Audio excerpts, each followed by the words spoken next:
Beneath the yellow aspen trees. Men were screaming. But it wasn't our men. It was the savages on the other side of the field of honor. The beastly creatures looked like Gauls with long wild hair. But unlike the Gauls, the Britons painted the entirety of their naked flesh in blue woad. The crazed horde beat their weapons against their shields as their shrill voices hollered out in a great war cry. My fellow soldiers in Legio Secunda Augusta remained silent and still. Blue bodies continued to emerge from the woodland. I found myself supping shallow breaths as the enemy multitudes filled the horizon. They easily outnumbered us 3-1. We stood in tight formation, our shields up. Our divine emperor, Claudius, had sent us to this mysterious island to reinstate our noble ally and the rightful king of Britannia, Verica, back to his throne. We had not asked the savages for war. They had brought it upon themselves. They merely needed to agree to our generous terms to accept their former king, but they spat on Roman kindness. The crazed barbarians charged. I felt the earth tremble as wave after wave of warriors descended upon us. As the foreign masses approached even closer, I had to remind myself to breathe. I saw a pool of piss form beneath the feet of the man standing in front of me, Lucius. I wanted to mock my old friend, but then I felt the warmth of my own piss running down my leg. My pilum was shaking. I noticed my hand trembling. I ordered it to stop, but it did not obey. My eyes shifted to our centurion, Gnaeus Silvanus. I could see the horizontal red plume of his helmet moving side to side as he studied the oncoming wave of humanity. He appeared unafraid and as cold as ice. As frightening as my imminent death was at the hands of the barbarians, I feared my centurion more. "Hold!" said Silvanus. I swallowed hard as the British warriors reached throwing distance. "Hold!" I was breathing heavily now. I could feel beads of sweat dripping down from my scalp, over my brow and into my eyes. I could hear my heartbeat, even over the terrible cries of the oncoming savages. Now the enemy was so close I could see their eyes, which matched the color of their painted flesh. Their mouths were open, and they were clearly screaming, yet I could hear nothing but my heartbeat. "Loose!" My arm obeyed without thought. My centurion had trained me, beaten me, and conditioned me until my arm was his. I threw my pilum into the mass of barbarians before me. I could not see if my spear had landed true or not.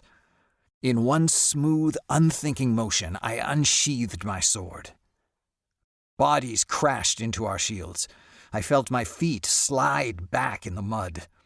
A spear jutted forward between our ranks and grazed my shoulder. I stood still and unmoving. I could see Lucius's elbow moving forward and backward over and over again as he thrust his sword into the enemy mass. His arm began to move slower. I could tell he was growing tired.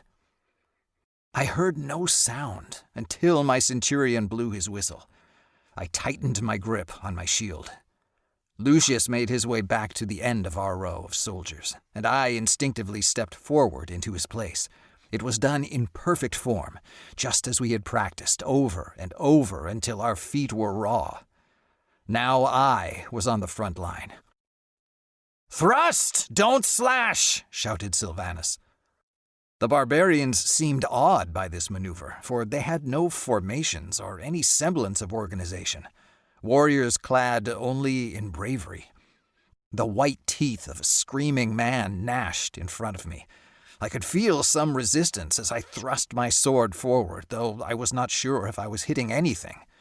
The Briton before me fell out of view. I did not look around, but kept my eyes forward, just as I was trained. My arm thrust my gladius back and forth without stopping. Once again, all noise bled away, and I could hear only Silvanus's voice. "Forward!" I felt my foot land on something soft. I was sure it was a body, but I did not look down. I felt around with my foot and found solid ground. I could see the eyes of the barbarian in front of me dart from side to side. There were rills of white flesh on his face where his sweat had washed away the blue pigment.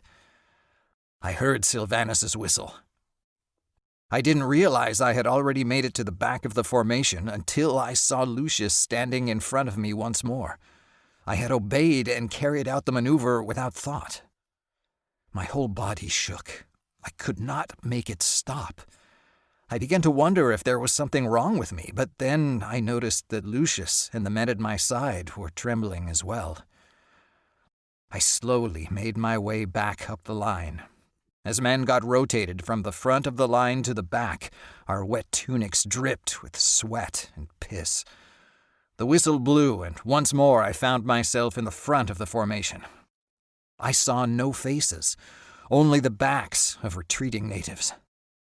"Halt!" I stopped and watched as our cavalry galloped toward the fleeing enemy. Our horses slammed into the barbarians as our men tried to cut as many down as they could before the savages could escape into the tree line. The battle was over. Lucius congratulated me on finally spilling my first blood as we searched the fallen Britons for loot. But there wasn't much to be found. A few wore golden torques around their necks, but the officers and centurions got those, regardless of who found them. Lucius said he didn't need a fancy gold torque, for he had a necklace of his own.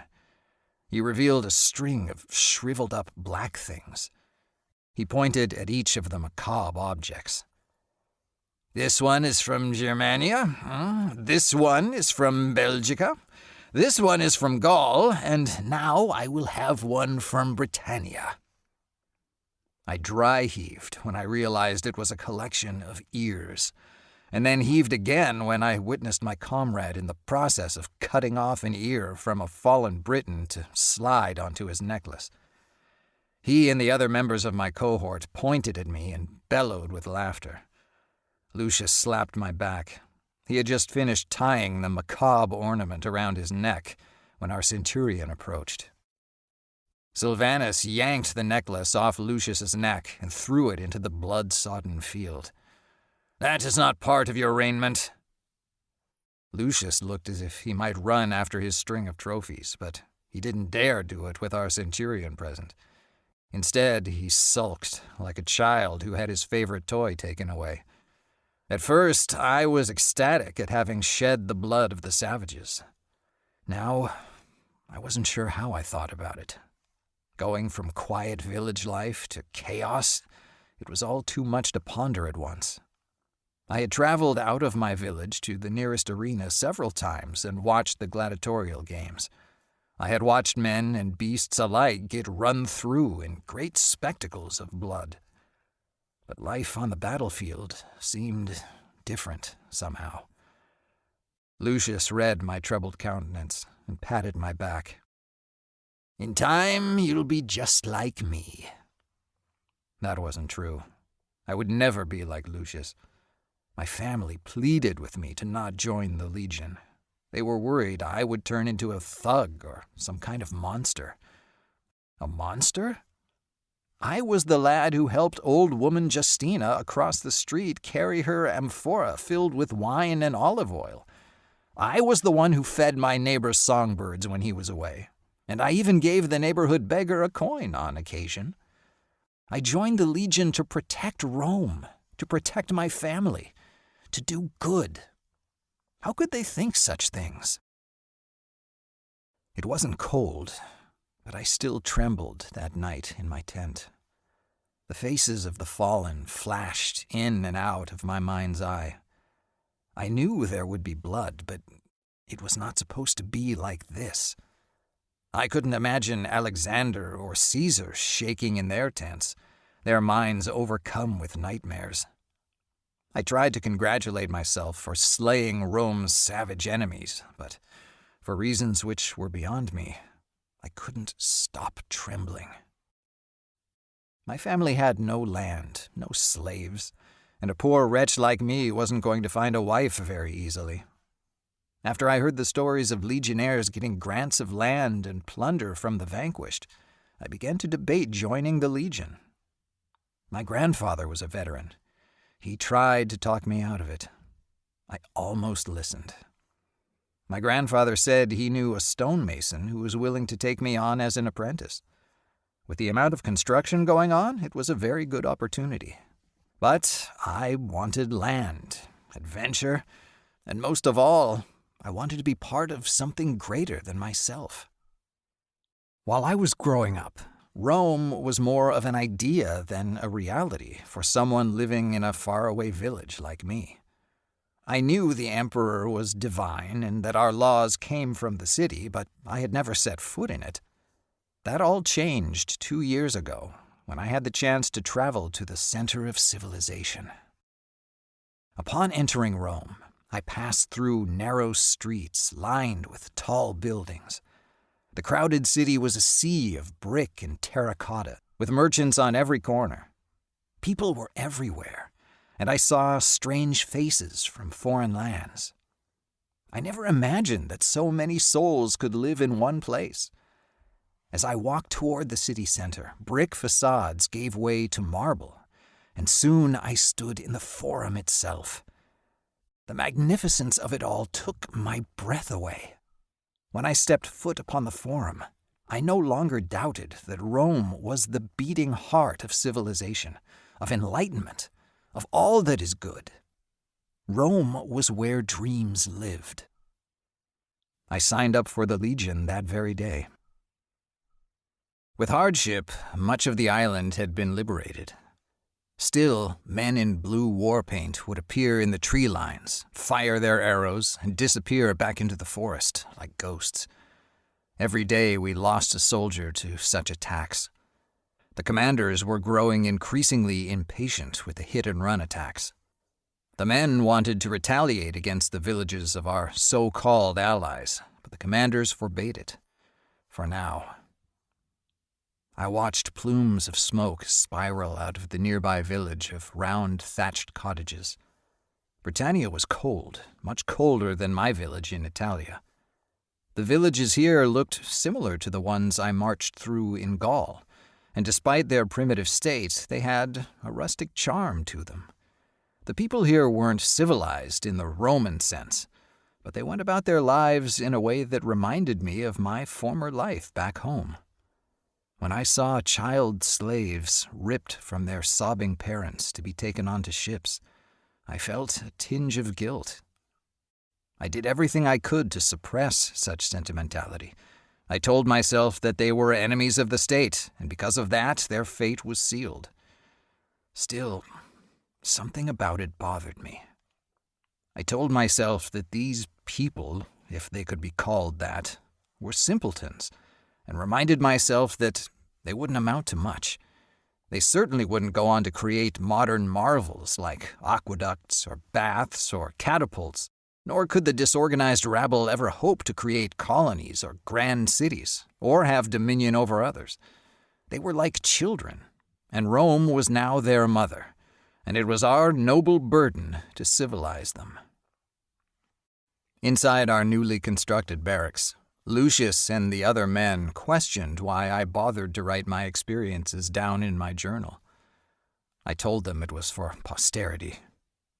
Maybe that was true, but I suppose I mostly wrote to remind myself of who I was. However, with each passing day, I wasn't sure who that person was supposed to be anymore. If I was being honest with myself, I was writing because it helped me keep the nightmares away. It wasn't something I could speak about, lest the others think I was a coward. Lucius and I were felling trees around our new fort. It was adjacent to a friendly native settlement that supplied us with grain. As we worked, our centurion stood over us, his hand gripping a gnarled branch, which he used to whack anyone who worked too slowly. Mostly it was to remind us of who was in charge. It worked. We didn't dare disobey him. Occasionally, someone would do something the wrong way, and Sylvanus would strike them and curse up a storm. After that, he'd put his stick down and show them how to do the job properly. He wasn't afraid of getting his hands dirty and would do anything he expected his men to do. If we marched in the rain, he marched in the rain. If we slept outside, he slept outside. If food or water was scarce, he always ate and drank last. We feared him. We admired him. Sylvanus looked at me and then gave me a hard prod with his stick. Hurry up, he said. Yes, sir. He gave a wry smile and handed me a canteen. I drank the water and thanked him. He walked away and made his rounds, checking on his other men. As I was clearing the trees around our new fort, I observed something peculiar about the aspens. I noticed that their roots were connected to the other aspen trees, as if the aspen forest was a singular living thing. I wondered if damage to one tree could harm the whole. Were people the same way? Did violence beget violence, thereby harming the whole? I pushed aside such trivial nonsense. A legionnaire shouldn't think too much. Then I proceeded to chop down the tree before me. I took a rest and gazed upon the landscape. I had to admit that Britannia was a beautiful place, especially on those days when the azure sky peeked out from beneath the silver clouds. As I swung my axe, I heard a hissing sound. Something struck the earth behind me. I looked and saw an arrow sticking out of the earth. Then I noticed another arrow in the wooden walls of our fort. Our centurion waved his stick over his head. "Get inside! Get inside!" The arrows descended upon us like a storm. We ran inside the gates and into our barracks. I put on my armor, and we were directed to line the perimeter of our wall. I could see the Britons firing arrows from the woodland around us. It was just one of many such attacks this week. Naturally, they could not beat us in pitched battle, so they resorted to hit-and-run attacks. Now the attacks were intensifying, and more men were getting killed as they foraged. Our officers had already tolerated it for too long. We had marched from village to village, talking to various village elders, but every village denied any connection with the attacks. It seemed our kindness was viewed as weakness. The following day, we were ordered to march out to one of the suspect villages that supported the insurgency. The insurgents had to be getting food and supplies from someplace, but we didn't know from where exactly. Like all the other villages, it was a collection of cottages with wattle and daub walls. The villagers there went about the simple tasks of everyday life. Most of the villages looked the same to me, but this one was surrounded by a thick grove of aspen trees. It was autumn, and the white trunks of the aspen trees were graced by branches heavy with thick plumes of yellow leaves. I looked around and savored the image. For a moment, I forgot about the weight of my armor and the way it chafed my shoulders and the heavy shield I had to lug around everywhere. My moment of serenity was interrupted by shouts from Sylvanus. We were ordered to round up the entire village. I seized a boy by the arm. The child looked to be about 10 years old and wore an amulet around his neck in the shape of a pyramid. He looked up at me with confused and frightened eyes. He didn't have war paint on or long, unruly hair like the adults, and though I would never say such a thing aloud, I could have easily mistaken him for a Roman boy. He almost resembled my youngest brother back home. The thought made me uncomfortable, and I pushed it deep into the back of my mind. I dragged the boy to the group that we had surrounded and blocked in with our shields. Our commander spoke through an interpreter. The language of the natives was strange and sounded akin to the clucking of chickens. Our commander told them that the attacks were going to stop, and that he knew that this village was supporting the uprising. The villagers fell to their knees and cried out. I did not know what they were saying, but I could tell they were pleading for mercy. We didn't really know if this village had anything to do with the insurgency, but the commanders needed to make an example to keep the other villages in line. My stomach lurched when our commander ordered us to cut off the right hands of all men who were capable of holding a spear. I knew it wasn't an innovation. Julius Caesar had done it to the Gauls, but I didn't expect that I would ever have to take part in such a thing. I didn't want to carry out such an act. It seemed unmilitary and without honor. My family would be ashamed if they learned that I had taken part in such behavior, even against simple barbarians. Choice. What I would give to have a choice. But now that I was in the Legion, I had to obey the will of the Legion. My own thoughts and desires were irrelevant. Such things were beaten out of me during my training. I knew Silvanus would ensure each man in his cohort got a taste of the blood. I suppose it was his way of making us hard, like himself.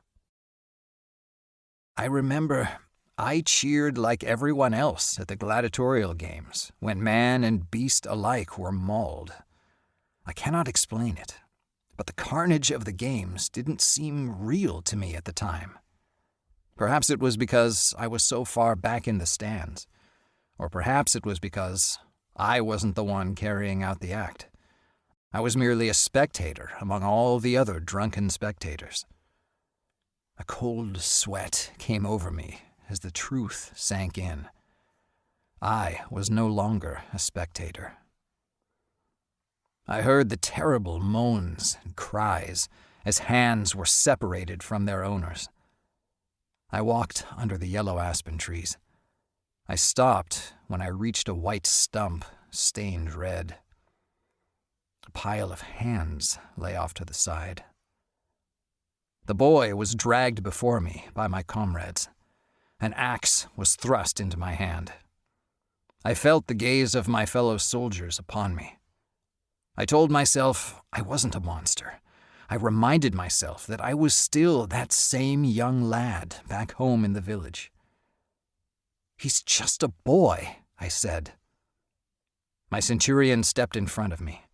He looked at me, and then looked at the boy with hard eyes. I did not want to do it. This wasn't battle. No one was attacking us, and certainly this boy wouldn't have a chance, even in the event he chose to attack. "He has hands. He can carry a spear," said my centurion. The boy cried out and tried to wiggle away. A small noose was wrapped around his wrist, and his arm was pulled over a stump. Each shriek of the boy sent a shudder through my soul. The axe trembled in my sweaty hand. Silvanus stood beside me with his arms crossed. I did everything I could to clear my mind. I told myself to stop thinking, to stop feeling. I tried not to look at the boy, and instead, I gazed at the pretty yellow leaves floating down from their white branches. I rose the axe high and swung it down.